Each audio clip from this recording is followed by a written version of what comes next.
Kukosa ni mtihani na kupata ni mtihani. Mtihani wa kukosa, natija inayotakikana ni uwe na subra kama hauna. Na mtihani wa kupata, natija yake watakana umshukuru Mwenyezi Mungu. Lakini wanadamu wanaona kwamba kukosa ndo mtihani, lakini hawajui pia kupata ni mtihani. Na mitume wa Mwenyezi Mungu walikuwa wanajua kupata ni mtihani na kukosa ni mtihani. Lakini wanadamu wengi wanafeli katika mtihani wa kupata. Na mitume wa Mwenyezi Mungu pindi wakipata walikuwa wajua huu ni mtihani kutoka Mwenyezi Mungu.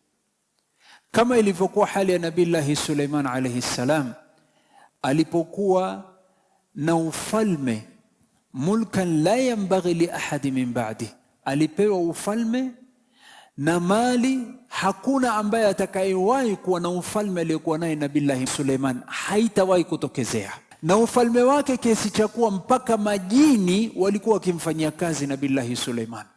He used to rule over them, walikuwa his subjects. Na kisa kilichotokezea ni kwamba kulikuwa na mwanamke ambaye alikuwa akiamrisha watu wamkufuru Mwenyezi Mungu. Akamwamrisha yule mwanamke njoo, na kiko katika kisa Suratun Naml. Kisha akaambia majini waliokuwa pale, nani ataniletea kiti chake cha ufalme kile anachokalia kutoka Sanaa Yemen mpaka hapo Sham alipokuwa Falastini. Mmoja katika majini asema, mimi kabla hujainuka nitaenda nichukue nikuletee. Pap, haraka. Mmoja akamwambia, mimi mara moja, within a blink of an eye, kabla yartadda ilayka tarfak, ukifunga fungua nishaiweka mbele yako. Nabii Suleiman within a blink of an eye aona kiti kiko mbele yake. Hapo Nabii Suleiman akasema, hadha min fadli rabbi liyabluwani aashkuru am akfur. Hii ni balaa, hii ni mtihani kutoka Mola wangu.